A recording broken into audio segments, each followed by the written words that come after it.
ইন্না আকরামাকুম ইনদাল্লাহি আতকাকুম, নিশ্চয় তোমাদের মধ্যে সবচাইতে অধিক সম্মানিত ওই ব্যক্তি যার ভিতরে আমি আল্লাহর ভয় বেশি থাকবে।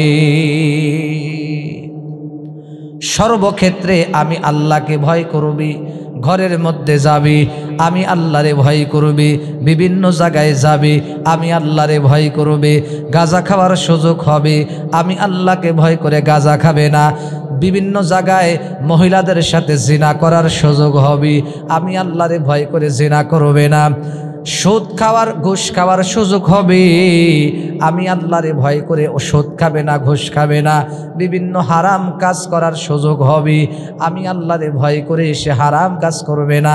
সব মানুষ দরজা লাগাইয়া দিয়া ঘুমান্ত,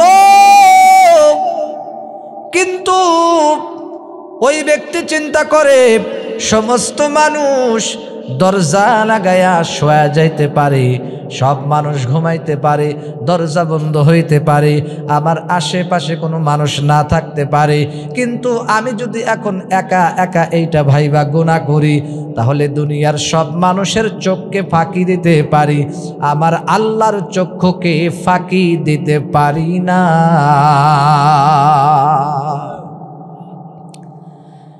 সেই জন্য আমার আল্লাহ পাক রব্বুল আলামিনকে ভালো বেশি বেশি করে ভয় করা লাগবে। কথা বলেন না কেন? এরে যুবক, আমার পর্দার আড়ালের আম্মা জান, গোটা এলাকার বাসী যত মানুষ আছেন সবাইকে বলতাছি, সেই জন্য গভীর মনোযোগ দিয়া শোনা লাগবে। এরে যুবক, সেই জন্য একটা কথা আপনাদেরকে বলতে চাই, সূরা ইউসুফের মধ্যে আছে আল্লাহ পাক রব্বুল আলামিন ইউসুফ পয়গম্বরকে আল্লাহ তাআলা ভয় দিয়েছিলেন, কারণ সমস্ত শুধু ইউসুফ পয়গম্বর না, সমস্ত নবীদের মধ্যে আমার আল্লাহ তাকওয়ার গুণাবন দান করছিলেন। সমস্ত নবীরা মাসুম, কোনো নবীর কোনো গুনাহ নাই, সমস্ত নবী পবিত্র। সেই জন্য কিতাবের মধ্যে লেখে কোনো মানুষ যদি গুনাহমুক্ত জিন্দেগি কাটায়, পবিত্র জিন্দেগি কাটায়, তাহলে ওই ব্যক্তিটা নবীদের হাত ধরে ধরে জিন্দেগি কাটাইলো। আর যে ব্যক্তি একটা গুনাহ করলো তাহলে ওই ব্যক্তিটা শয়তানের জালের মধ্যে আটকে পড়লো। নাউজুবিল্লাহ, জোরে কোন। এরে যুবক, আমার আল্লাহ পাক রব্বুল আলামিন কোরআনে কারীমের মধ্যে বলে, সূরা ইউসুফের মধ্যে আমার আল্লাহ ইউসুফ পয়গম্বরের ব্যাপারে সুন্দর করে তাফসীরের মাধ্যমে বলে দিয়েছে। এরে যুবক, খুব গভীর মনোযোগ দিয়া শোনা লাগবে। আমার আম্মা জান, পর্দার মধ্যে গল্প করলে হবে না, এদিক সেদিক মনোযোগ রাখলে হবে না, গভীর মনোযোগ দিয়া বয়ান শোনা লাগবে। এ এলাকার মানুষ, আমার আল্লাহ ইউসুফ পয়গম্বরের অন্তরের ভিতরে কত ভয় দিয়েছিল, আল্লাহু আকবার বলেন। ইউসুফ পয়গম্বরকে আমার আল্লাহ পরীক্ষা করলেন, পরীক্ষা। ইউসুফ পয়গম্বরকে আমার আল্লাহ কিভাবে পরীক্ষা করছিলেন আপনারা হয়তো এর আগে শুনছেন। ইউসুফ পয়গম্বর কিভাবে আল্লাহরে ভয় করছিল। আল্লাহর ভয় কাকে বলে, তাকওয়া কাকে বলে, আল্লাহর ভয় কাকে বলে, একটু খেয়াল করিয়া শোনো। এরে আল্লাহর গোলাম, এরে যুবক, খুব গভীর মনোযোগ দেওয়া শোনা লাগবে। ইউসুফ পয়গম্বরকে জুলাইখা তার খাস কামরার মধ্যে নিয়ে গিয়েছিল। আগের যুগে মিশরের মধ্যে সবচাইতে সুন্দরী নারী জুলাইখা নামে একজন নারী ছিল। এই জুলাইখা আজিজে মিশরের স্ত্রী ছিল, কিন্তু এই জুলাইখা আজিজে মিশর ইউসুফ পয়গম্বরকে তার ঘরের মধ্যে সিংহাসনের মধ্যে নিয়ে যায়। লম্বা ঘটনা, ওদিক যাব না। আল্লাহর ভয় কাকে বলে, তাকওয়া কাকে বলে, এইটা বোঝানোর জন্য আমি আপনাদেরকে এখন এই কথাটা বলতে চাই, মূল কথাটা আপনাদেরকে শোনাইতে চাই। আপনারা গভীর মনোযোগ দিয়া শুনবেন তো। এত আস্তে, তার মানে শুনবেন না? আসলেই শুনবেন না? কারা কারা শুনবেন না হাত উঁচু করে দেখান। তোলেন, সবাই শুনবেন তো? জোরে কোন ইনশাআল্লাহ। আরো জোরে বলেন ইনশাআল্লাহ। ভাইরা আমার, বন্ধুগণ আমার, জুলাইখা ইউসুফ পয়গম্বরের কামরার মধ্যে নিয়ে গেল। 7টা তালা বিশিষ্ট, দরজা বিশিষ্ট একটা তার জুলাইখার খাস কামরা। 7টা দরজা অতিক্রম করে যাওয়া লাগি। তাফসিরের কিতাবের মধ্যে লেখি, এক একটা তালা অনেক বড় ওজনী, অনেক দামি তালা। বাংলাদেশের মতো এই তালা নয়, অনেক ওজনী, অনেক দামি দামি তালা, এক একটা দরজাও দামি। ইউসুফ পয়গম্বরকে মুহাদ্দিসিন কিরামগণ কিতাবের মধ্যে লেখে, ইউসুফ পয়গম্বরকে জুলাইখার খাস কামরার মধ্যে নিয়ে গেল। রাত বাজে তখন 12টা। জোরে কন কয়টা? আরো জোরে বলেন কয়টা? রাত 12টার দিকে ইউসুফ পয়গম্বর রাতের গভীরে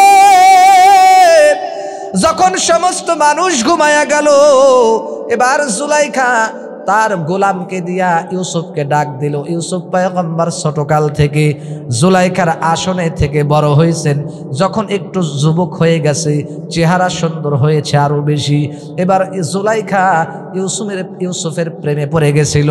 জুলাইখা ইউসুফকে দেখা সহ্য করতে পারে নাই। জুলাইখার মনের ভিতরে খারাপ স্বপ্ন জাগলো, খারাপ কল্পনা জাগলো, আমি ইউসুফের সাথে আমার মনের পিপাসা মিটাবো। জোরে কর নাউজুবিল্লাহ।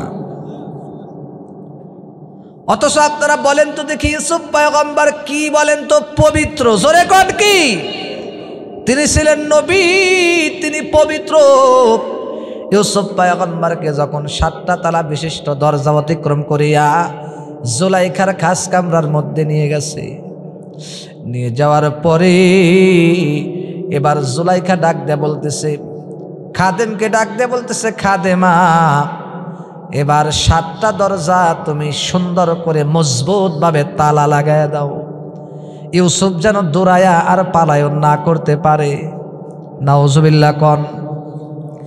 ইউসুফ যেন আর দৌড়ায় না পালায়ন করতে পারে, কঠিন ভাবে শক্ত করিয়া এ খাদেমা তুমি 7টা দরজা তালা লাগাইয়া দাও।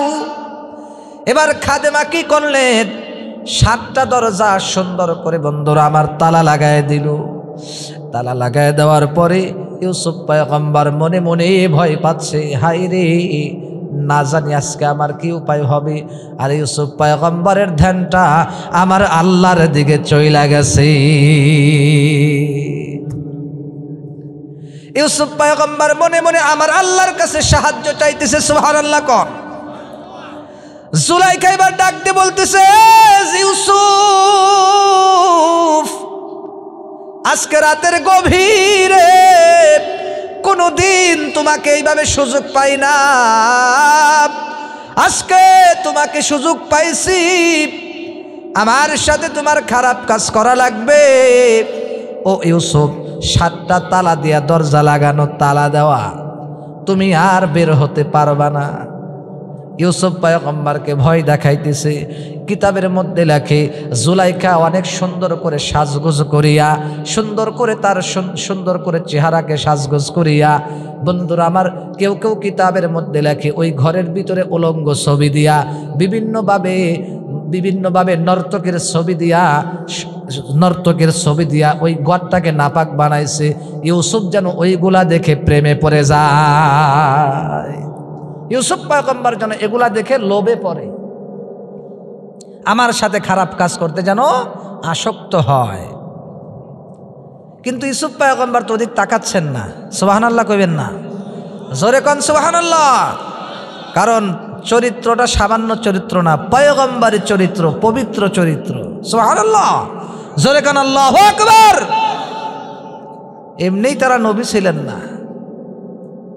আল্লাহ তাআলা যেই সেইকে নবী বানান নাই, নবী তাকেই বানাইছে যে নবী হওয়ার যোগ্যতা রাখছে। সুবহানাল্লাহ। ইউসুফ পয়গম্বরের চেহারাটাও যেমন ছিল, চরিত্রটাও আল্লাহ তেমন দিছিল। সুবহানাল্লাহ।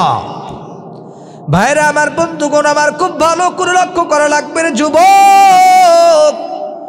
আমার আম্মা জান খুব ভালো করে লক্ষ্য করেন। ইউসুফ পয়গম্বর এবার ওই উলঙ্গ ঘরের মধ্যে এখনো উনি দাঁড়িয়ে আছে, কারণ বের হওয়ার কায়দা নাই।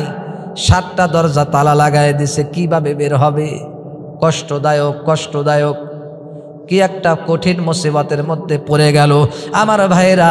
এবার ইউসুফ পয়গম্বরকে জুলাইখা ডাক দেয়া বলে, ইউসুফ মনে মনে হয়তো ভাবতাছো কিভাবে পালায়ন করা যায়।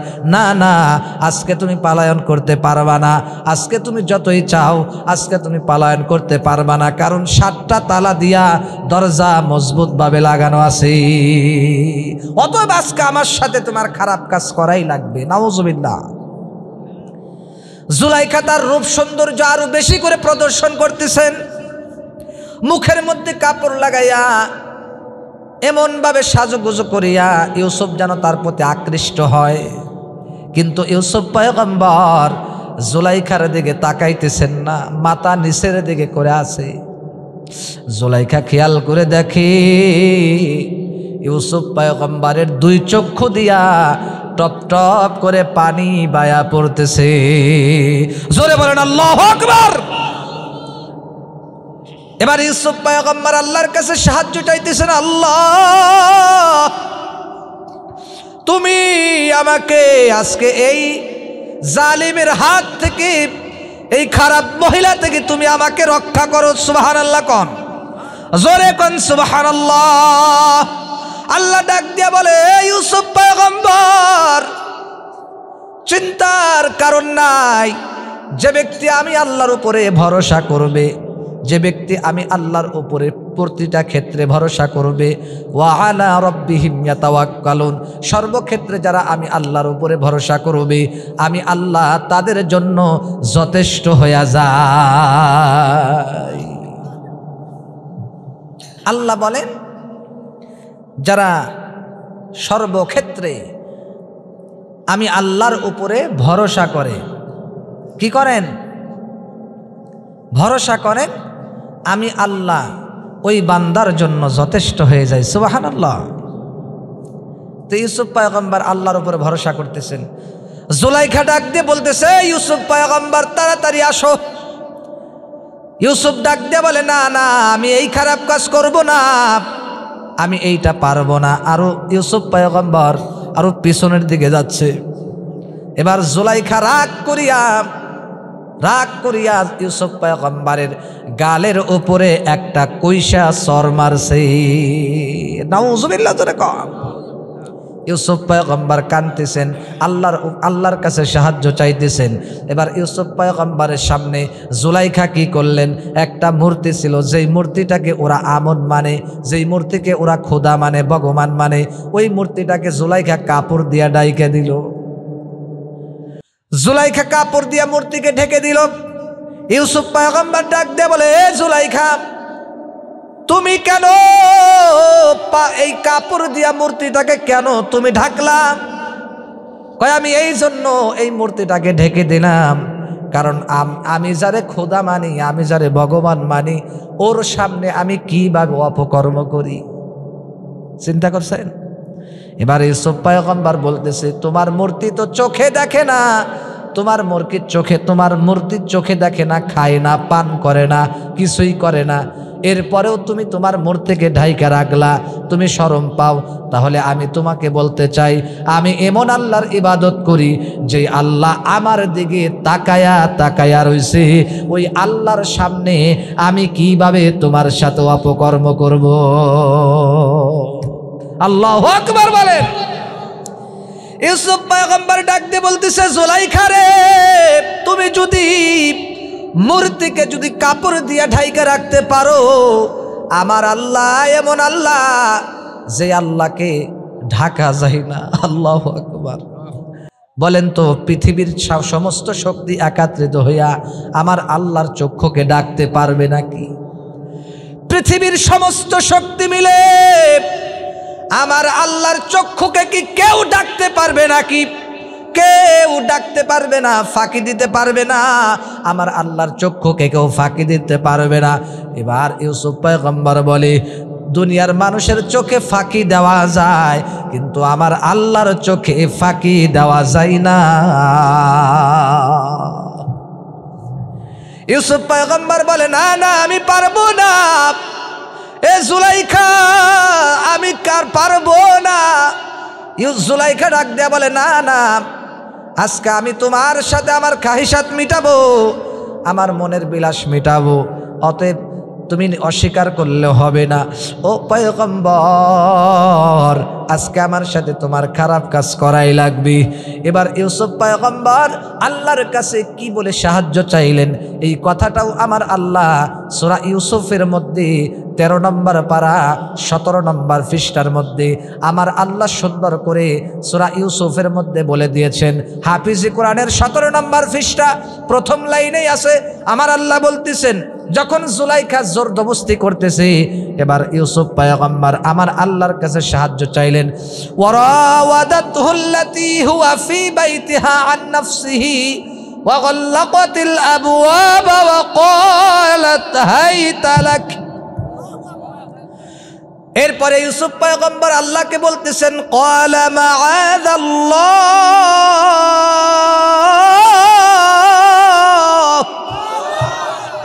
ইউসুফ পয়গম্বর আমার আল্লাহর কাছে সাহায্য চাইলেন।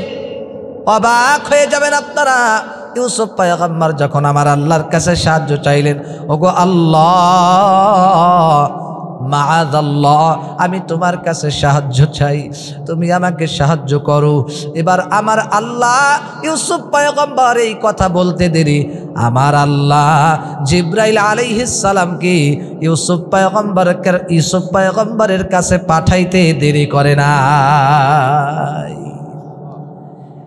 জিবরাইল এসে ডাক দিয়ে বলতেছে, ওগো পয়গম্বর নবী গো, আর দেরি কইরেন না, আপনি আল্লাহর উপর ভরসা করিয়া দরজার দিকে দৌড় মারেন। সুবহানাল্লাহ কয় না? ইউসুফ পয়গম্বর কিতাবের মধ্যে লেখে, মুহাদ্দিসিনে কিরামগণ বলেন, জিবরাইল আলাইহিস সালাম প্রথমবার যখন বলল দরজার দিকে সোজা দৌড় মারেন, কিতাবের মধ্যে লেখে ইউসুফ পয়গম্বর তখন একটু হিমশিম খাইছিলেন। কিরে, দরজা তো তালা লাগানো, আমি দৌড় দিয়ে কি মাথায় বাড়ি খাবো? দৌড় দিয়ে কি কপালে বাড়ি খাবো? দরজা তো তালা লাগানো। জিবরাইল বলছে, আল্লাহ আপনাকে যা হুকুম করছে আপনি তাই করুন। সুবহানাল্লাহ। আপনি আল্লাহর উপর ভরসা করে বিসমিল্লাহ বলে দৌড় দেন। এবার ইউসুফ পয়গম্বর আল্লাহর হুকুমে বিসমিল্লাহ বলে যখন সামনের দিকে দৌড় মারছে, সামনে কয়টা দরজা? 7টা দরজা, একটা না, তাও তালা দেওয়া। বিসমিল্লাহ বলে যখন দৌড় মারছে, আল্লাহু আকবার আল্লাহু আকবার, কিতাবের মধ্যে লেখে সাথে সাথে এক একটা দরজা টাস টাস করে আমার আল্লাহ ইউসুফ পয়গম্বরের জন্য খুলে দিয়েছে। সুবহানাল্লাহ। ভাইরা আমার, বন্ধুগণ আমার, ইউসুফ পয়গম্বর যখন আল্লাহর উপর ভরসা করিয়া দৌড় মারছে, ইউসুফ পয়গম্বর যখন আল্লাহর উপর ভরসা করে দৌড় মারছে, সামনের দিকে দৌড় মারছে, কিতাবের মধ্যে লেখে আর 1 সেকেন্ড দেরি হয় নাই, সাথে সাথে এক একটা করে দরজা টাস টাস করে খুলে গেছে। সুবহানাল্লাহ কয় না? এবার জুলাইখার চোখ কপালে উঠে গেছে। হাই হাই, কি ব্যাপার? সবগুলা তালাই তো মজবুত ভাবে দেওয়া লাগানো, কিভাবে দরজাগুলা টাস টাস করে খুলি? জুলাইখা দেখে আশেপাশে কেউ নাই, আশেপাশে কেউ নাই, আশেপাশে কেউ নাই। সাহায্য করেছে সবাই মিলে, একসাথে বলেন তো কি? আমার আল্লাহ ইউসুফ পয়গম্বরকে সাহায্য করেছে। আমার আল্লাহ ইউসুফ পয়গম্বরকে কিভাবে সাহায্য করলেন? হাদিসের মধ্যে আছে, যে ব্যক্তি আমার আল্লাহকে ভয় করিয়া একটা গুনাহের কাজ ছেড়ে দিবে, আমার আল্লাহ ওই ব্যক্তিকে তার চাইতে এরপরে আরো উত্তম যাজা, সুন্দর ব্যবস্থা আল্লাহ মিলায় দিবে।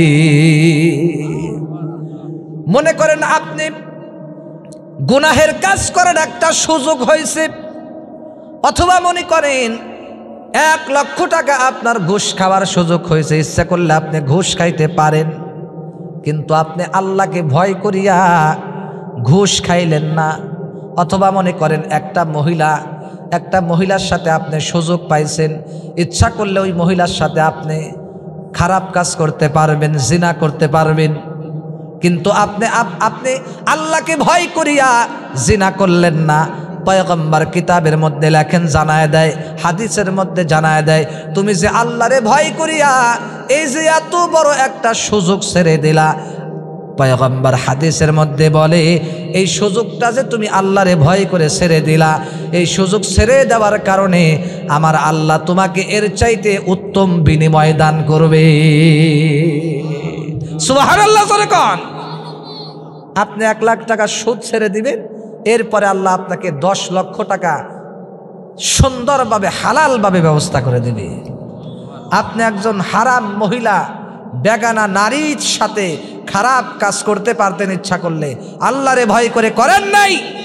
পয়গম্বর বলে তুমি এইটা ছেড়ে দেওয়ার কারণে আল্লাহ তোমাকে এর চাইতেও আরো ভালো সুযোগ মিলায় দিবে। সুবহানাল্লাহ জোরে কোন। সেই জন্য অনেক মানুষ আছে, অনেক যুবক আছে, মোবাইলটা যখন ফেসবুক চালায়, ইউটিউব চালায়, যখন খারাপ ছবি সামনে আছে, নর্তকী আছে, কয়জন যুবকের ইমানের এত পাওয়ার আছে ওই খারাপ ছবির দিকে না তাকানো, ঠিক কিনা কন? বেশিরভাগ যুবক পাওয়া যায় যদি একবার দেখে হা করে তাকায় থাকে। নাউজুবিল্লাহ কন। যুবক তোমাকে বলতে চাই, তুমি যে হা করে তাকা রইছো, তুমি বোকামি করলা, নির্বুদ্ধি কাজ করলা, তুমি একটা বোকামি করলা। তুমি যে এই যে হারাম দিকে তাকায় রইছো, হারাম জিনিসের দিকে তাকায় রইছো, আল্লাহ তাআলা তোমাকে এর চাইতে ভালো আর কিছু মিলাবে না। আর যদি ওইটা তুমি ছেড়ে দিতা, এর চাইতে ভালো জিনিস তোমাকে আল্লাহ মিলাই দিত। সুন্দর একটা হাদিস না? সেই জন্য আমরা আল্লাহকে ভয় করে গুনাহের কাজ ছেড়ে দেবো তো ইনশাআল্লাহ। আমার আল্লাহ ডাক দিয়ে বলে, দুনিয়ার মানুষ, আমি ওই ধরনের মানুষদেরকে হাসরের ময়দানে, হাসরের মাঠে যেদিন আমি আল্লাহর ছায়া ছাড়া অন্য কোনো ছায়া থাকবে না, কারণ কিয়ামতের ময়দানে মাথার আধা তবুর সূর্য থাকবে, সূর্যের তাপে মাথার মগজগুলি বাতের মারের মতো উতলাইতে থাকবে। নাউজুবিল্লাহ কর। আমার ভাইরা, আমার বন্ধুগণ, খুব ভালো করে লক্ষ্য করবেন। শুধু তাই নয়, হাসরের ময়দানে জমিনটা হবে তামার। এই তামার জমিনের উপরে দাঁড়ায়া থাকা লাগবে। কেউ কেউ বলেন 30,000 বছর, কেউ বলেন 150,000 বছর, 150 বছর হাসরের ময়দানে বিচারের আদালতে আমার বন্ধুরা এই যে তামার জমিন, এই তামার জমিনের উপরে দাঁড়ায় থাকা লাগবে। আর একটা আশ্চর্যজনক কথা হলো, দুনিয়ার ভিতরে আমরা যখন বাসের মধ্যে দাঁড়াই, বাস গাড়িতে দাঁড়ায় থাকি, অল্প জায়গার মধ্যে কিন্তু দাঁড়ায় থাকা যায় না বেশিক্ষণ, ঠিক কিনা কন? মাঝে মাঝে কিন্তু এদিক সেদিক সরা লাগে, কথা কন না কেন? অথবা দুনিয়ার বিভিন্ন জায়গায় আপনি দাঁড়াইবেন, এই কথাটা খুব খেয়াল করে লক্ষ্য করেন। আনকমন একটা কথা, হাসরের মাঠটা কত ভয়ানক হবে রে বাজান। এরে আমার আম্মা জান, আপনাদেরকেও বলতে চাই, হাসরের ময়দানটা কত ভয়ঙ্কর, খুব খেয়াল করিয়া শোনেন। দুনিয়ার মধ্যে যখন কেউ এক জায়গায় শুধুমাত্র কেবলমাত্র 1 থেকে 2 ঘন্টা লাগাতার এক জায়গা দাঁড়িয়ে থাকে, বলেন তো দেখি পাওটা একটু নাগ্যে আসে কিনা? পাও একটু হরাসরা করে না? এদিক সরায় এদিক সরায়। কিন্তু হাসরের ময়দানে এমন অবস্থা হবে, হাসরের ময়দানে যেই ব্যক্তি যেই জায়গায় তার 2টা পা দিয়া দাঁড়াইবে, ওই 2 পা ছাড়া আর কোনো জায়গা থাকবে না। হাসরের ময়দানে, হাসরের মাঠে হাসরবাসীরা যখন দাঁড়াবে, যেই 2টা পায়ের উপর দাঁড়াবে, শুধু ওই 2টা পায়ের জায়গা পরিমাণে তার জায়গা, এদিক সেদিক সরানোর জায়গা নাই। মনে হয় বুঝাইতে পারেনি। এই এতটুকুন জায়গার উপরেই তার দীর্ঘ বছর দাঁড়িয়ে থাকতে হবে হিসাব দেওয়ার জন্য। যারা জান্নাতি হবে তারা তাড়াতাড়ি হিসাব দিয়া জান্নাতে যাবে, সুবহানাল্লাহ। আর যারা জাহান্নামী হবে তাদের শুধু অনন্তকাল দাঁড়ায় থাকতেই হবে। তারা ডাক দিয়ে বলবে, আল্লাহ তাড়াতাড়ি করে একটা বিচার করো, একটা ফাইসালা করো, নাই জাহান্নামে দাও নাই জান্নাতে দাও। আর হাসরের মাঠে তামার জমিনের উপরে আর দাঁড়ায় থাকতে মন চাই না। আমার ভাইরা রে, আমার বন্ধুগণ, তোমাদেরকে স্মরণ করে দিতে চাই, নওগাঁবাসীর এলাকার মানুষ খুব ভালো করে খেয়াল করা লাগবে। আমার আল্লাহ পাক রব্বুল আলামিন ডাক দেয়া বলে, দুনিয়ার মানুষ, হাসরের ময়দানে আমি আল্লাহর ছায়া ছাড়া কোনো অন্য ছায়া থাকবে না। যেমন এলাকার মধ্যে কিছু কৃষক ভাইরা ধান কাটে, ধান ক্ষেতের ভিতরে, তিল ক্ষেতের ভিতরে ছায়া কিন্তু থাকে না, মাঝে মাঝে এমন রোদ ওঠে, রোদের তাপ কিন্তু সহ্য করা যায় না, ঠিক কিনা কন? মাঝে মাঝে দেখবেন রোদ থেকে বাঁচার জন্য, ছায়ার মধ্যে আসার জন্য গাছের আড়ালে আইসা বসে, ঠিক কিনা কন? দেখবেন গাছের নিচে যখন আইসা বৈশা যায় কেমন যেন অনেক শান্তি লাগে, প্রশান্তি লাগে, ঠিক কিনা কন?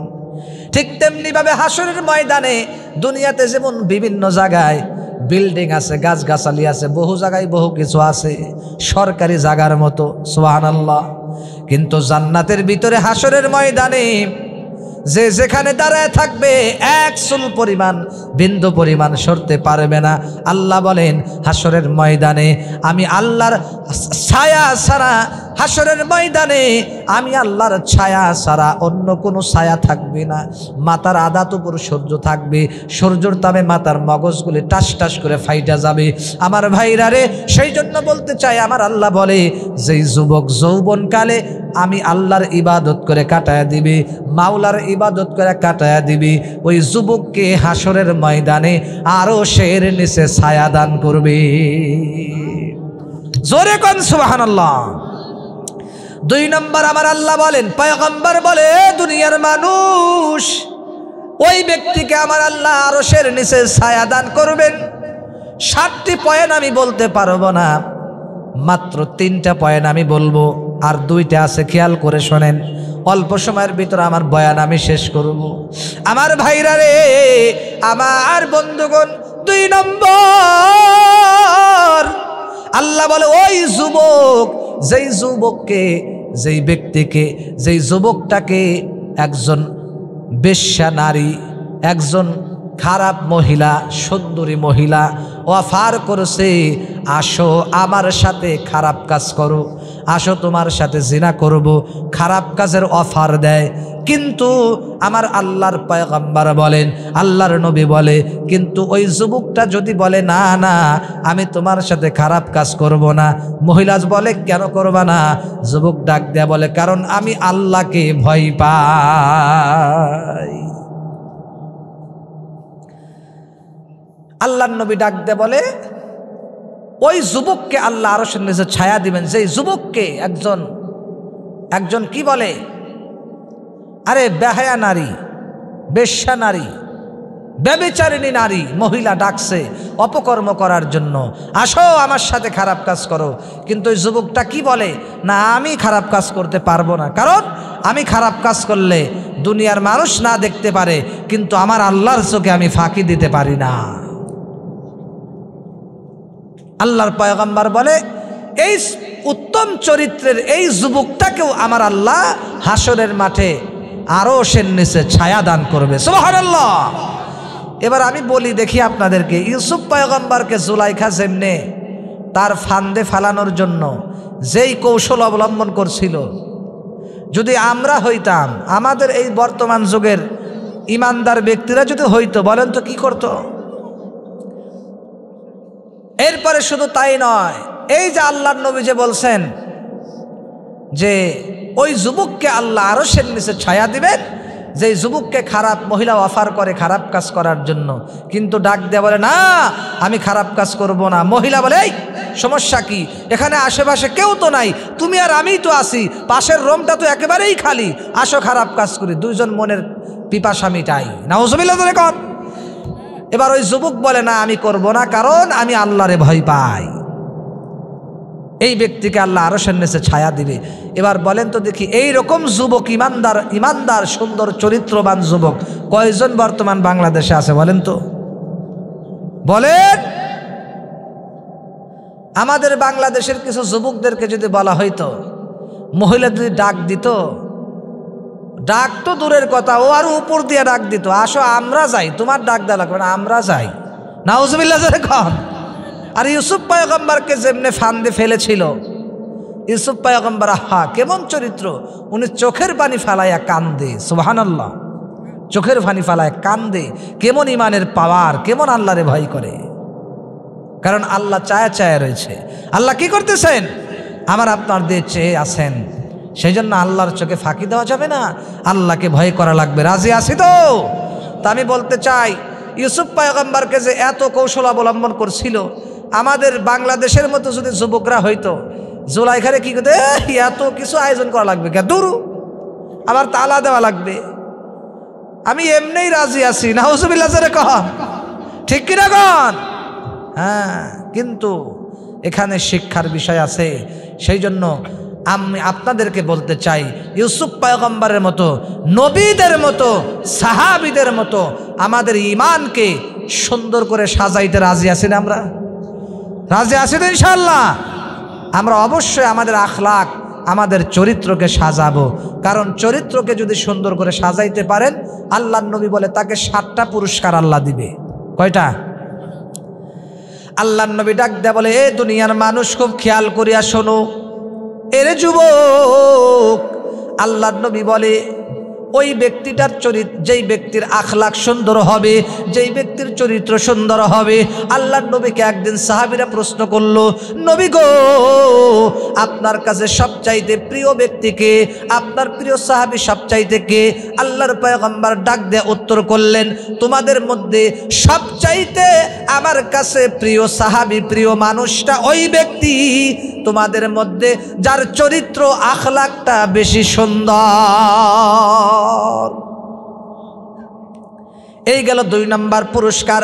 আল্লাহর পয়গম্বর তাকে ভালোবাসেন, আল্লাহর পয়গম্বরের কাছে তিনি সবচেয়ে প্রিয় পাত্র হিসাবে গণিত হন।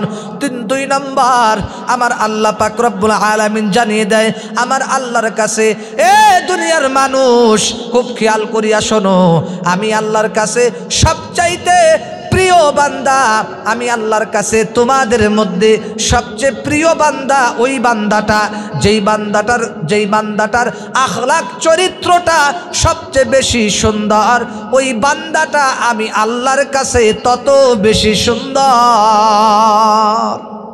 এ যুবক, আমার আম্মা জানদারকেও বলতে চাই, মাদেরকেও বলতে চাই, আপনারাও চরিত্র সুন্দর করবেন, আপনারাও আখলাককে সুন্দর করবেন।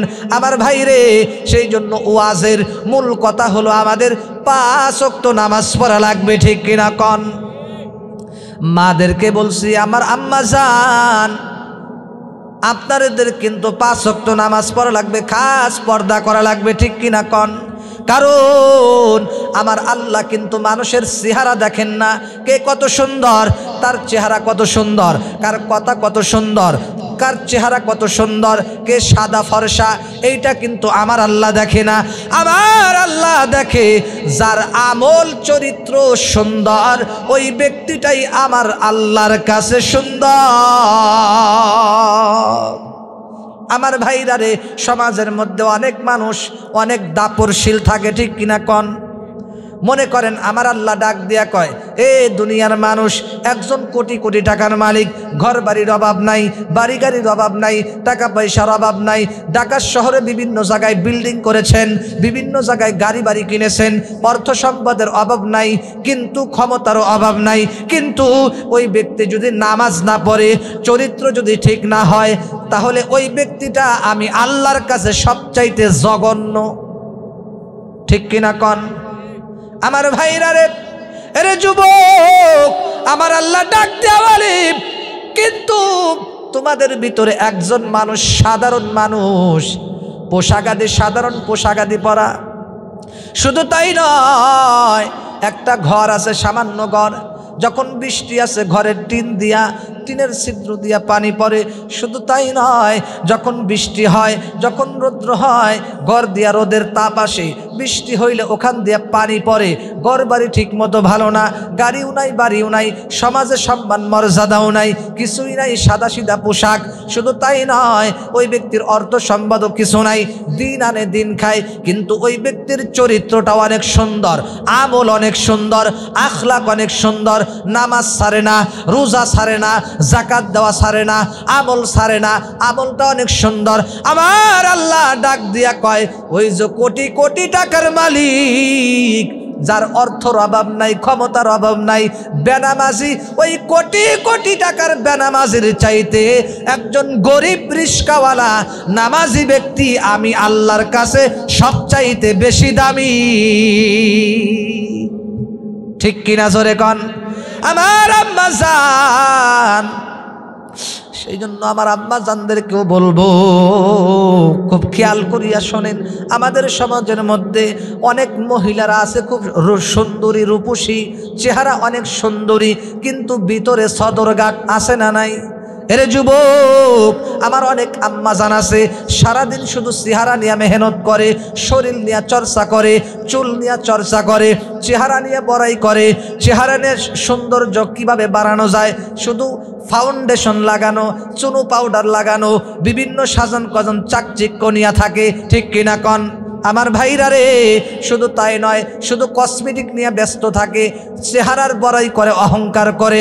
এ বোন, তোমাকে বলতে চাই, আমার আল্লাহ ডাক দেয়া বলে, যারা সুন্দরী নারী কিন্তু আমল ভালো না, পর্দা করে না, কিছুই করে না, টাইট ফিটিং শার্ট প্যান্ট পরে রাস্তাঘাট দিয়া, শহর দিয়া ঘুরা বেড়ায়, মার্কেট দিয়া ঘুরে বেড়ায়, কি অনেক চেহারা সুন্দরী কিন্তু আমল নাই, নামাজ নাই, আদব আখলাক নাই, বেয়াদব বেয়াদব। আমার আল্লাহ বলে ওই মহিলাটা আমার আল্লাহর কাছে কোনো দাম নাই, একেবারে জঘন্য। এমাম তোমাকে বলছি, আর যেই মহিলাটা চেহারাটা মোটামুটি সুন্দরী, অথবা মনে করেন কালো অথবা শ্যামলা, কিন্তু ওই মহিলাটা নামাজ ছাড়ে না, রোজা ছাড়ে না, দান সদকা ছাড়ে না, স্বামীর খেদমত সঠিকভাবে করে, কসম করে বলছি আমার আম্মাজান খুব খেয়াল করিয়া শোনেন, আপনার চেহারা খারাপ হইতে পারে কিন্তু আপনি নামাজ ছাড়েন না, রোজা ছাড়েন না, কোরআনে কারিমের তিলাওয়াত ছাড়েন না, সবসময় নিয়মিত 5 ওয়াক্ত নামাজ পড়েন, কোরআনে কারিমের তিলাওয়াত করেন, স্বামীর খেদমত করেন, খাস পর্দা করেন।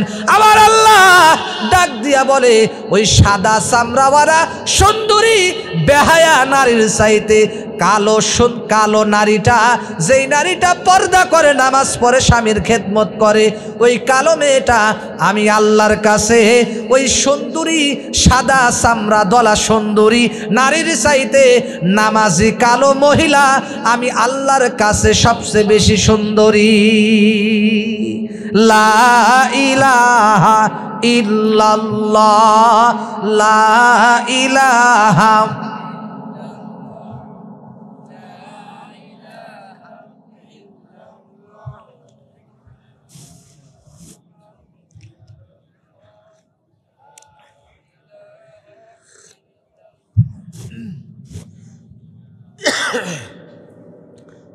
লা ইলাহা ইল্লাল্লাহু মুহাম্মাদুর রাসূলুল্লাহ। খারাপ লাগেনি? কষ্ট হয়? অনেকেই ঘুমাচ্ছে। কার কার ঘুম ধরছে হাত তোলেন তো দেখি। একজনে কইছে কি যে সুদ খান কারা কারা, হাত তোলেন তো। একটা বেকায়দা প্রশ্ন করছে না? এবারে কইছে কি বলে বিড়ি খান কারা কারা, হাত তোলেন তো। এটা একটা বেকায়দা প্রশ্ন না? খাইলেও তো তুলবে না, কারণ একটা মান ইজ্জতের দরকার আছে। আল্লাহ হেফাজত করুক, জোরে কোন আমিন। যে শীত পড়ছে, ঠান্ডার ভিতরে খালি বিড়ি খায়, খালি সিগারেট খায়, একটার পরে একটা ধরে, ঠিক না কর? সেজন্য খুব খেয়াল করেন, আমাদের এই বিড়িও খাওয়া যাবে না, বাজে নেশা থেকে বেঁচে থাকতে হবে ইনশাআল্লাহ। কন আমার ভাইয়েরা খুব খেয়াল করিয়া শোনেন, যেই কথা বলতেছিলাম, আমার আম্মা জান খুব খেয়াল করে লক্ষ্য করা লাগবে। সেই জন্য তোমার চেহারা কালো হইতে পারে, কিন্তু তুমি কি বলে টেনশন করিও না, নিজেকে নিয়ে টেনশন করিও না। অনেক মহিলা আছে চেহারা একটু খারাপ হওয়ার কারণে সারাদিন আফসোস করে, ঠিক কিনা কন? কথা কয় না? আমার কথা মনে বুঝতেছেন না? এ মা, তোমাকে বলবো তোমার আফসোস করার দরকার নাই। তুমি ঠিক মতো নামাজ পড়ো, কোরআন তিলাওয়াত করো, জিকির আজকার করো, তাহাজ্জুদ পড়ো, আমল করো, কোরআনের তিলাওয়াত করো, খাস পর্দা করো। তাহলে ওই সাদা চামড়াওয়ালা সুন্দরী বেহায়া বাজাইরা নারীর চাইতে, মহিলার চাইতে তুমি তোমার দামটা আমার আল্লাহর কাছে ওই খারাপ মহিলার চেয়ে বেশি, ঠিক কিনা কন? সেই জন্য কাজ পর্দা করেন, আমল করেন, তাহলে টেনশন নাই। কিয়ামতের ময়দানে আমার আল্লাহ হযরত ফাতেমার সাথে জান্নাত দিয়ে দিবে। আমার ভাইরা রে, খুব গভীর মনোযোগ দিয়ে খেয়াল করা লাগবে। যেই কথা বলতেছিলাম, আমাদের অন্তরের মধ্যে আল্লাহর ভয় আনা লাগবে, ঠিক কিনা কন? এরে যুবক, ইব্রাহিম পয়গম্বরের নাম আপনারা শুনেছেন, ওয়ামান ইয়াতাওয়াক্কাল আলাল্লাহি ফাহুয়া হাসবু, যে আল্লাহর উপরে ভরসার উপরে ভরসা করবে, আমার আল্লাহ বলে আমি আল্লাহ তার জন্য যথেষ্ট হয়ে যাই। সেই জন্য সর্বক্ষেত্রে আল্লাহর উপরে ভরসা করবেন তো, আরো জোরে বলেন করবেন তো। আমার ভাইরা রে, ইব্রাহিম পয়গম্বরের নাম আপনারা শুনছেননি? ওই যে বলছিলাম খলিল, খলিল। এবার জিবরাইল আমার আল্লাহকে ডাক দেয়া কয়, আল্লাহ, ইব্রাহিম পয়গম্বর যে আপনার খলিল, কিভাবে খলিল হলো একটু পরীক্ষা করে দেখতে চাই, দেখি পরীক্ষায় টেকে নাকি। এবার আমার আল্লাহ ডাক দেয়া কয়, এ জিবরাইল যাও, এখনই তুমি তাড়াতাড়ি যাও, আমার ইব্রাহিম খলিলকে পরীক্ষা করে আসো। আমার খলিল কেমন খলিল খুব খেয়াল করে শোনেন। জিব্রাইল আইসা, মানুষের সুরাত ধরিয়া, মানুষরূপী ফেরেশতা জিব্রাইল আইসা ইব্রাহিম পয়গম্বরের কাছে আইসা বলছে সুবহানাল্লাহ, মানে সুবহানাল্লাহ বলছে। কি সুবহানাল্লাহ? এর অর্থ হলো আল্লাহ পবিত্র। ইব্রাহিম পয়গম্বরের কানের মধ্যে এই আওয়াজটা যখন গেল, সাথে সাথে ডাক দেয়া বলে, এই কে রে? এই আওয়াজটা, এই বাক্যটা বললো কে? এত সুন্দর বাক্যটা, এত সুন্দর আমার আল্লাহর পবিত্র নাম কোন ব্যক্তি উচ্চারণ করলা, তাকে আমি একটু দেখতে চাই। এবার ইব্রাহিম পয়গম্বর তাকায়া দেখে একজন মানুষরূপী ফেরেশতা, মানুষ বলতেছে, ওগো পয়গম্বর, আমি এই মাত্র সুবহানাল্লাহ পাঠ করেছি, এবার বলে ওই নামটা আর একবার পড়ো তো দেখি। ইব্রাহিম পয়গম্বরকে লোকটা ডাক দেয়া বলে, আর একবার যদি পড়ি রে, তাহলে তুমি আমারে এর বিনিময় কি দিবা? ইব্রাহিম পয়গম্বর ডাক দেয়া বলে, আমার পাল থেকে 100 উট আমি তোমাকে দিয়ে দেব। সুবহানাল্লাহ, আরো জোরে কন। আমার ভাইরা রে, শুধু তাই নয়, এরপরে ইব্রাহিম পয়গম্বরকে আর একবার তিনি শোনাইলেন সুবহানাল্লাহ। ইব্রাহিম পয়গম্বর উনি আরো মানে ঠিক থাকতে পারতেছেন না, ওনার আরো মজা লাগতেছে, আরো এশক বেড়ে যাচ্ছে, আরো আকর্ষণ বেড়ে যাচ্ছে, মজা আরো বেশি লাগতেছে। এবার বলতেছে, হাই হাই রে, কি শোনাইলা, আর একবার আমার মাওলার নামটা পড়ো তো দেখি। এবার ফেরেশতা ডাক দেয়া বলে, মানুষরূপী ফেরেশতা, ও পয়গম্বর, আর একবার যদি পড়ি তাহলে কি দিবা? কয়, আমি 100 দুম্বা তোমাকে দেব। সুবহানাল্লাহ কন। এ যুবক, এই নওগাঁ এলাকার মানুষ খুব খেয়াল করে শোনা লাগবে। এবার আল্লাহর পয়গম্বর ইব্রাহিম খলিল বলতেছে, 100 উট তোমাকে দিলাম, এরপরে 100 দুম্বা দেব। এরপর আর একবার পড়লেন, এরপরে বলল, আর একবার তুমি পড়ো, আমার মাওলার নামটা আমার কাছে খুব ভালো লাগে, দয়া করে আর একবার পড়ো। কয়, সব তো দিয়েই দিলেন, আবার পড়লে কি দিবেন? কয়, আবার যদি পড়েন তাহলে 100 তোমাকে বকরি দেব। সুবহানাল্লাহ কন। আমার আল্লাহ ইব্রাহিম পয়গম্বরকে অনেক সম্পদ দিয়েছিলেন, অনেক বেড়া বকরি উটের পাল দিয়েছিলেন। এবার সব কিছু একেবারে ওই মানুষরূপী ফেরেশতাকে দিয়ে দিলেন। এরপরে ইব্রাহিম পয়গম্বরকে বলল, এবার আর কি তোমার কি আছে? ইব্রাহিম পয়গম্বর বলে, ও ফেরেশতা, ও মানু, ও ভাই, দয়া করে তুমি আর একবার দয়া করে পড়ো। আর একবার যদি তুমি পড়তে পারো তাহলে আমি কি করব? কয়, আর একবার যদি পড়ো তাহলে আমি তোমাকে আরো অনেক বিনিময় দেব। কয়, আর একবার পড়লে কি দিবেন? কয় সব তো দিয়েই দিলেন, আর কি আছে আপনার?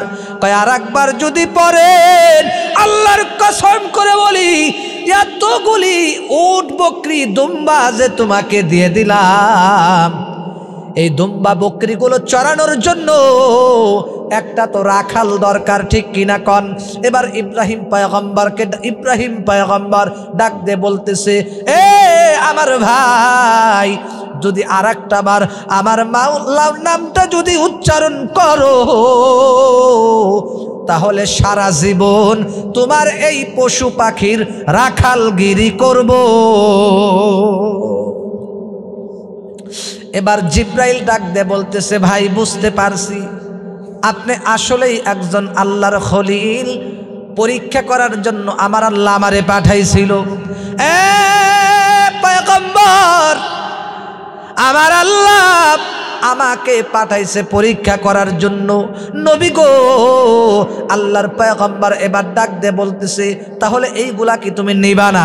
কয় না না, আমার এইগুলা দরকার নাই, সব তুমি তোমার কাছে রেখে দাও, আল্লাহ তোমাকে এর মধ্যে বরকত দান করুক। আল্লাহ আপনার পরীক্ষায় আপনি পাশ করেছেন, আমি আপনাকে পরীক্ষা করলাম, আপনি পরীক্ষায় পাশ করেছেন, অতএব আমি এখনই এখান থেকে আমার আল্লাহর কাছে চলে গেলাম। আমার ভাইরা রে, ইব্রাহিম পয়গম্বর এইভাবে ইব্রাহিম পয়গম্বরকে আমার আল্লাহ পরীক্ষা করছে। পরীক্ষা, একটা কথা বলি, আমার বয়ান আমি শেষ করে দেব, খুব খেয়াল করেন, খুব গভীর মনোযোগ দিয়ে শুনবেন। এরে যুবক, ইব্রাহিম পয়গম্বরকে যখন নমরুদ তার আগুনের মধ্যে ফালাইতে চাইল, ইব্রাহিম পয়গম্বরকে ওই যে নমরুদের আগুনের মধ্যে ফেলতে চাইছিল, এটা আপনারা জানেন না? আগুনের মধ্যে যখন ফেলতে চেয়েছিল, আগুনের মধ্যে ফালানোর আগ মুহূর্তে এবার ইব্রাহিম পয়গম্বরের কানের গোড়ায় আইসা জিব্রাইল আইসা কয়, পয়গম্বর কোনো সাহায্য লাগবে নাকি? যদি বলেন সাহায্য করতে, তাহলে আমি আপনাকে সাহায্য করব। ইব্রাহিম পয়গম্বর ডাক দিয়ে বলতেছে, এ ফেরেশতা, আমি পয়গম্বর এমন আল্লাহর ইবাদত করি না যেই আল্লাহ অন্ধ। আল্লাহু আকবার বলেন। ইব্রাহিম পয়গম্বর ডাক দিয়ে বলে, আমি এমন আল্লাহর ইবাদত করি না যে আল্লাহ অন্ধ। অতএব আমার আল্লাহ আমার দিকে তাকিয়ে আছে, আমার আল্লাহ যদি আগুনে পুরায়া খুশি, আমি ইব্রাহিমও পুরে খুশি। আর আমার আল্লাহ যদি মায়া করে, তাহলে তো মায়া করলো, এটাও আলহামদুলিল্লাহ, মায়া না করলেও আলহামদুলিল্লাহ, আমার আল্লাহ তো দেখতেছেন।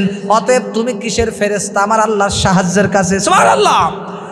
পয়গম্বর বলে, এ জিব্রাইল, আমার আল্লাহ যদি আমাকে সাহায্য করে, আর কারো সাহায্য আমার দরকার নাই, আমার আল্লাহ আমার জন্য যথেষ্ট। সুবহানাল্লাহ কন। এবার ইব্রাহিম পয়গম্বর যখন অগ্নিকুণ্ডের মধ্যে, বন্ধুরা আমার, যখন ইমানি পরীক্ষা দিলেন, আগুনে ঝাঁপ দেওয়ার আগে নমরুদ আর একবার বলছে, আর একটাবার সুযোগ, ও ইব্রাহিম এখনো সুযোগ আছে, এই কালেমা তুমি ছেড়ে দাও, এই ইসলাম ধর্ম ছেড়ে দাও, কালেমার দাওয়াত দেওয়া বন্ধ করো, তাহলে তোমাকে আগুন থেকে বাঁচায় দেওয়া হবে। ইব্রাহিম বলছে, না না, আমার জীবন যাইতে পারে, আমার জীবন যাইতে পারে, আমি তবু ঈমান ছাড়ব না, কালেমার দাওয়াত দেওয়া ছাড়ব না। আমার ভাইরা, ইব্রাহিম পয়গম্বর এবার আগুনের মধ্যে ঝাঁপ দিছে। যখন এই গর্তের মধ্যে ঝাঁপ দিল, সাথে সাথে আমার আল্লাহ কোরআনে কারিমের আয়াত নাজিল করে দিলেন, আর আগুনকে অর্ডার করলেন কি বলে, এই কথাটাও আল্লাহ কোরআনে বলছেন। খুব খেয়াল করে শোনেন, 17 নম্বর পারায় আল্লাহ বলেন, ইয়া নারু কুনি বারুদাও ওয়া সালামান আলা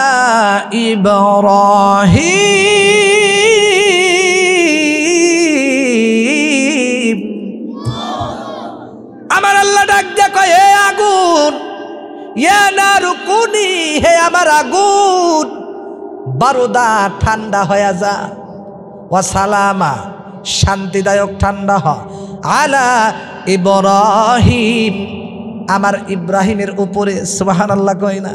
ইব্রাহিম পয়গম্বর আগুনের ভিতরে জাপ দিতে দেরি, আমার আল্লাহ আগুনকে অর্ডার করতে দেরি করেন নাই। ভরসা করছে কার উপর? আল্লাহর উপরে। আর আমরা যদি হইতাম, আল্লাহ যদি এই আগুনে জাপ দেই, আল্লাহ জানে কি উপায় হবে। এক পাদ্রী এসে আব্দুল্লাহ ইবনে মুবারককে এসে বলতেছে কি যে এই না, শাহ আব্দুল আজিজ দেহলভী রহমতুল্লাহ আলাইহি তাকে এসে বলতেছেন, এক পাদ্রী এসে, এই আল্লাহর ওলি, তুমি তো শুধু আল্লাহর কোরআন তিলাওয়াত করো, দ্বীনের দাওয়াত দাও, আসো দেখি আজকে আমরা তোমার ধর্ম আর আমার ধর্ম, এই দুইটা ধর্ম সঠিক কিনা আজকে পরীক্ষা করবো। কিভাবে? এই গর্তের ভিতরে আগুন জ্বালাও। কি জ্বালাও? আগুন জ্বালাও। আগুন জ্বালানোর পরে এই গর্তের ভিতরে, আগুনের ভিতরে তোমার রচিত কিতাব কোরআন শরীফ আগুনের গর্তে ফেলে দেব, আর আমি যে পাদ্রী, আমি যেই ধর্ম অবলম্বন করি, আমাদের এই রচিত কিতাব আগুনের ভিতরে ফেলে দেব, দেখব কোনটা ঠিক হয়। যদি তোমার কোরআন পড়ে তাহলে বুঝবো তোমারটা মিথ্যা আর আমারটা সত্য, আর যদি আমার কালাম, আমার এই বই পড়ে, তাহলে বুঝবো আমারটাই মিথ্যা, তোমারটাই সত্য। এবার আব্দুল আজিজ দেহলভী রহমতুল্লাহ আলাইহি, আল্লাহ তাকে খুব জ্ঞান দিয়েছিলেন, হিকমত দান করেছিলেন, অনেক বড় আল্লাহ বুজুর্গ আলেম ছিলেন। উনি কি বলছে জানেন? এ পাদ্রী, কিতাব কোরআন শরীফ কিতাব এইগুলা কেন আগুনে দিবি?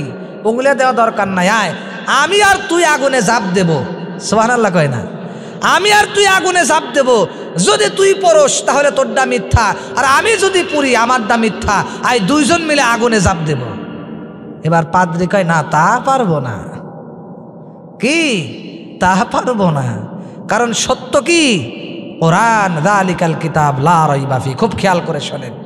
এবার ইব্রাহিম পয়গম্বর কি কিতাবের মধ্যে লেখে, পয়গম্বর হাদিসের মধ্যে বলে, তলেবে ইলম যখন রাস্তা দিয়া হাইটা যায়, ওই তলেবে ইলমের পায়ের নিচ দিয়া আমার আল্লাহ নূরের পাখা বিছায়া দেয়।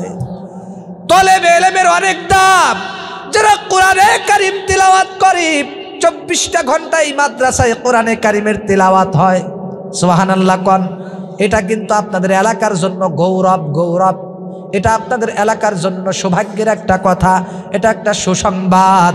আজকে 2 জন হাফেজ পাগড়ি নিল, সুবহানাল্লাহ কোন? এতে আপনারা খুশি না বেজার? আরো জোরে বলেন। নারাজ হয়েছেন কারা কারা? বেজার হয়েছেন কারা কারা? হাত তোলেন দেখি। কেউ না? সবাই তো খুশি। লিল্লাহে তাকবীর। আমি আজকের মাহফিলে বলে যাব, এই বছর, আগামী বছর যেন এই মাদ্রাসা থেকে 5 জন হাফেজ পাগড়ি নাই, ইনশাআল্লাহ কোন? জোরে করেন ইনশাআল্লাহ। আল্লাহ যেন এই মাদ্রাসাকে তলেবে ইলম দিয়া, ছাত্র ছাত্রী দিয়া যেন ভরপুর করে দেয়। জোরে কর আমিন। আল্লাহ যেন এই মাদ্রাসাকে কিয়ামত পর্যন্ত কবুল করে নেয় ইখলাসের সাথে। জোরে কর আমিন। এই মাদ্রাসা থেকে যেন তলেবে ইলমরা যেন সহি ইলম, সহি দ্বীন যেন এই মাদ্রাসা থেকে শিখতে পারে, আল্লাহ তৌফিক দান করুক। জোরে কর আমিন। আপনারা চান না মাদ্রাসা ভালোভাবে চলুক, এখান থেকে হাফেজে কোরআন পয়দা হোক?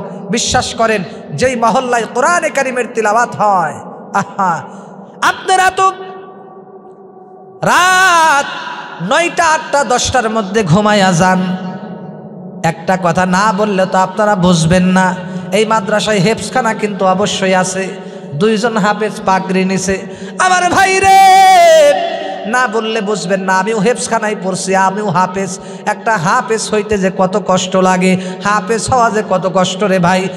সাধারণ একটা সেই কিন্তু হাফেজ হইতে পারে না, এটা কিন্তু সামান্য একটা জিনিস নয়। মন চাইলেই কিন্তু হওয়া যায় না। আমার আল্লাহ যাকে কবুল করে, যাকে সহজ করে দেন, যাকে তৌফিক দেন, সেই একমাত্র এত বড় সৌভাগ্যের অধিকারী হয়। আমার ভাইরা রে, হাফেজে কোরআন হওয়া কিন্তু সহজ না। আপনারা তো অনেক মানুষ, আপনাদের কথা বলতেছি না, বিভিন্ন জায়গায় সারা বাংলাদেশে অনেক মানুষ আলেমদেরকে দেখলে টিটকালি করে, হাফেজে কোরআনদেরকে দেখলে এতটা সম্মান করে না।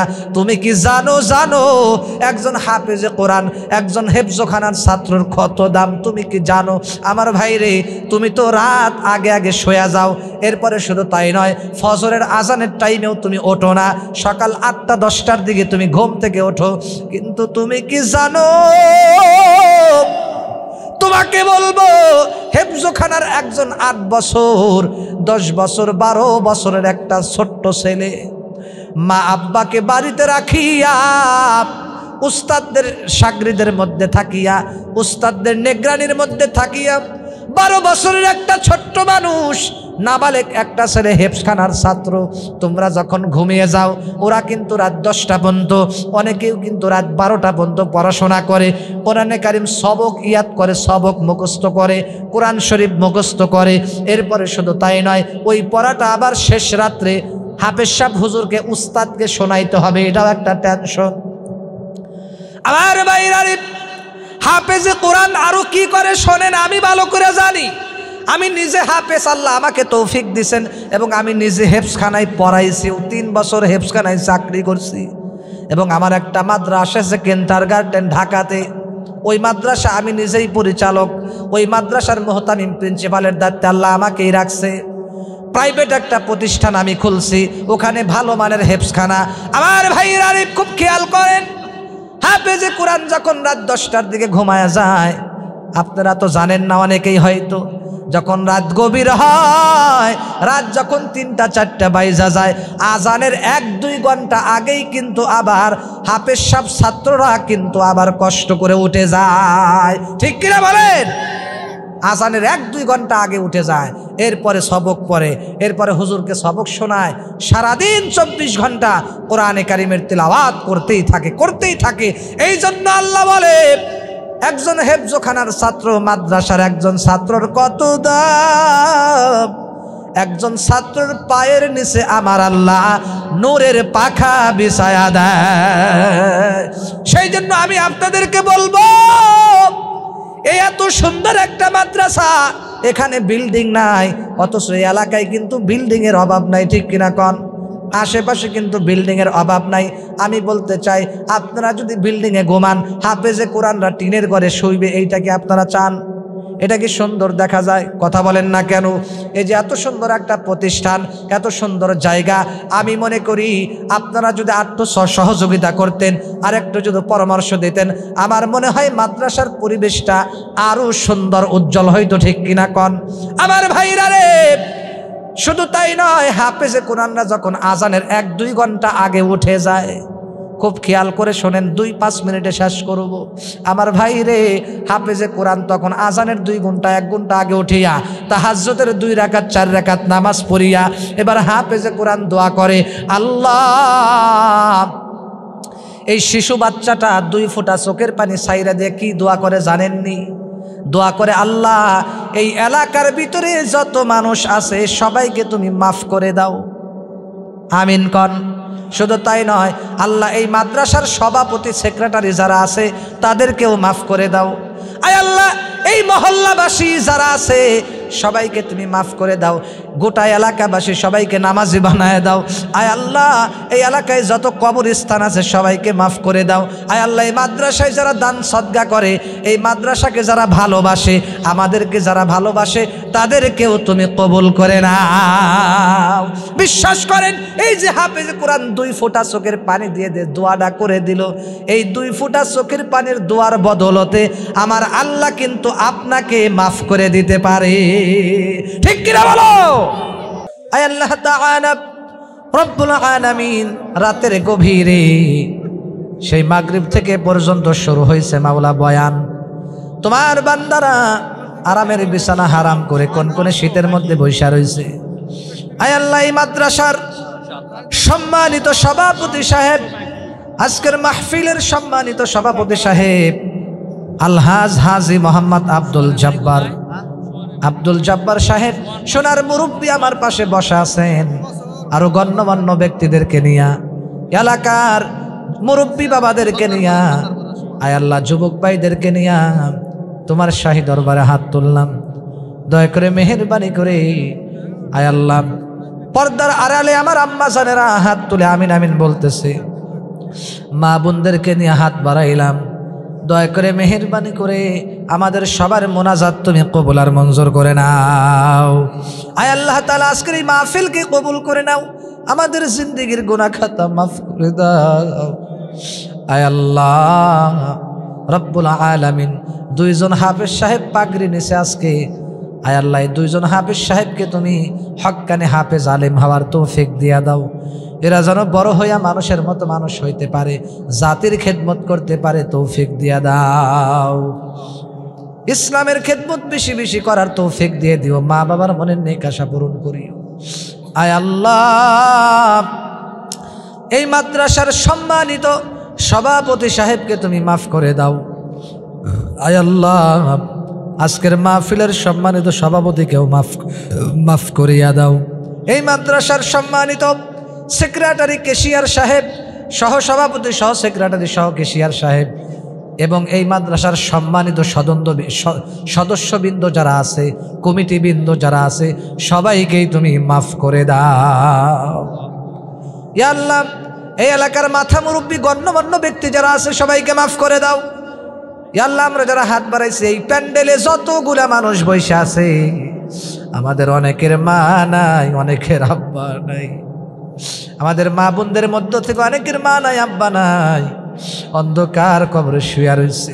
মেহেরবানি করে আয় আল্লাহ, আমাদের প্রত্যেকের মা বাবা, দাদা দাদি, নানা নানির কবরগুলা, শ্বশুর শাশুড়ির কবরগুলা জান্নাতের বাগান বানায় দাও। আজকের এই মাহফিলের উসিলা করে এই এলাকার প্রতিটি ঘরে ঘরে কোরআনের বাতি জ্বালায় দাও, প্রতিটি ঘরে ঘরে শান্তির ফায়সালা করে দাও। এই মাহফিলকে ওসিলা করে এই এলাকার প্রতিটি ঘরে ঘরে শান্তির ফায়সালা করে দাও। ইয়া আল্লাহ, এই মাদ্রাসার সম্মানিত মুহতামিম সাহেব, প্রিন্সিপাল সাহেবকে আপনি মাফ করে দেন। এই মাদ্রাসার সমস্ত আসাতেজায়ে কেরাম, উস্তাদদেরকেও আপনি মাফ করে দেন। ইয়া আল্লাহ, সমস্ত তলেবে ইলম ছাত্রদেরকেও মাফ করে দেন। ইয়া আল্লাহ, ছাত্র দিয়ে এই মাদ্রাসা ভরপুর করে দাও। মাদ্রাসা চলতে যা যা অর্থ প্রয়োজন, যা যা দরকার তুমি কবুল করে নাও। মসজিদকেও কবুল করে নাও। মসজিদ ঢালাইয়ের কাজ হবে মাওলা, ছাদের কাজ হবে, মসজিদের কাজ চলতেছে, নির্মাণের কাজ। মসজিদের কাজ সম্পূর্ণ করতে যা যা অর্থ দরকার, যা যা লাগবে সব তুমি ব্যবস্থা করে দাও। আল্লাহ, আল্লাহ তুমি সহজ করে দাও।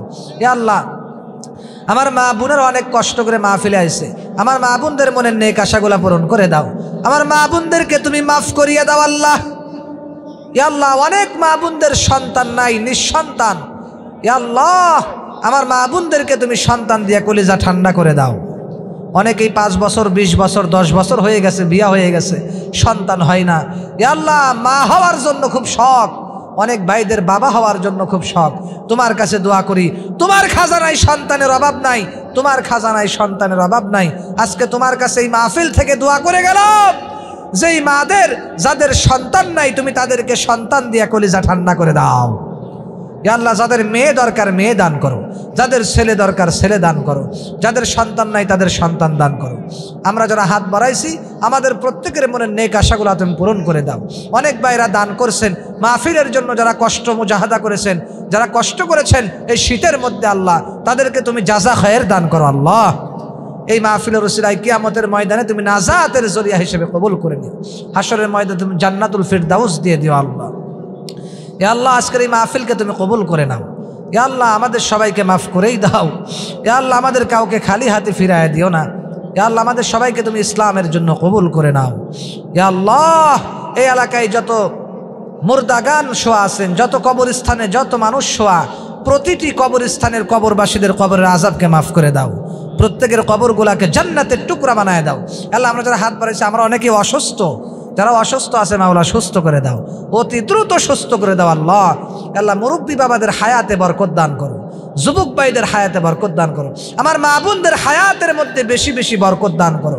আল্লাহ, আমাদের স্ত্রীদেরকে তুমি মাফ করে দাও, আমাদের সন্তানদেরকে মাফ করে দাও, আমাদের স্ত্রীদের হায়াতে বরকত দাও, আমাদের সন্তানদের হায়াতে বেশি বেশি সুস্থতার নেক হায়াত দান করো, আমাদের প্রত্যেকের হায়াতের মধ্যে দীর্ঘ লম্বা সুস্থ নেক হায়াত দান করো। আল্লাহ, ইমান আমলওয়ালা জিন্দেগি দান করো, বেশি বেশি ইমান আমলওয়ালা জিন্দেগি দান করো।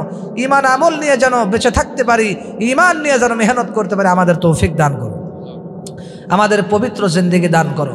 আল্লাহ, অনেকের মনে অনেক মনের নেক আশা, মনের ব্যথা বেদনা, কার মনে কি আছে জানি না, তুমি ভালো করে জানো। যার যা মনের নেক আশা আছে প্রত্যেকের মনের নেক আশা তুমি পূরণ করে দাও। আমাদের সবাইকে তুমি মাফ করেই দাও। আজকের এই মাহফিলকে তুমি কবুল করে নাও, হেদায়েতের ওসিলা হিসেবে, জরিয়া হিসেবে কবুল করে নাও। হে আল্লাহ, আজকের এই মাহফিলকে কবুল করেই নাও। রব্বানা তাকাব্বাল মিন্না ইন্নাকা আনতাস সামিউল আলিম ওয়া তুব আলাইনা ইন্নাকা আনতাত তাওয়াবুর রহিম। আয় আল্লাহ, আমাদের উপরে তুমি রাজি খুশি হয়ে যাও, আমাদেরকে তুমি কবুল করেই নাও, আমাদের উপরে তুমি রাজি খুশি হয়ে যাও। সুবহান রাব্বিকা রাব্বিল ইজ্জাতি আম্মা ইয়াসিফুন ওয়া সালামুন আলাল মুরসালিন ওয়ালহামদুলিল্লাহি রাব্বিল আলামিন। রব্বিরহামহুমা কামা রাব্বায়ানি সগীরা, রব্বিরহামহুমা কামা রাব্বায়ানি সগীরা। সবাই আমার সাথে পড়েন, রব্বিরহামহুমা কামা রাব্বায়ানি সগীরা, রব্বিরহামহুমা কামা রাব্বায়ানি সগীরা। রব্বানা আতিনা ফিদ দুনিয়া হাসানাতাও ওয়া ফিল আখিরাতি হাসানাতাও ওয়া কিনা আযাবান নার। রব্বিরহামহুমা কামা রাব্বায়ানি সগীরা। সুবহান রাব্বিকা রাব্বিল ইজ্জাতি আম্মা ইয়াসিফুন ওয়া সালামুন আলাল মুরসালিন ওয়ালহামদুলিল্লাহি রাব্বিল আলামিন। ওয়া জাআলা আখিরা কালিমাতিনা ইনদাল মাউতি লা ইলাহা ইল্লাল্লাহু মুহাম্মাদুর রাসূলুল্লাহ।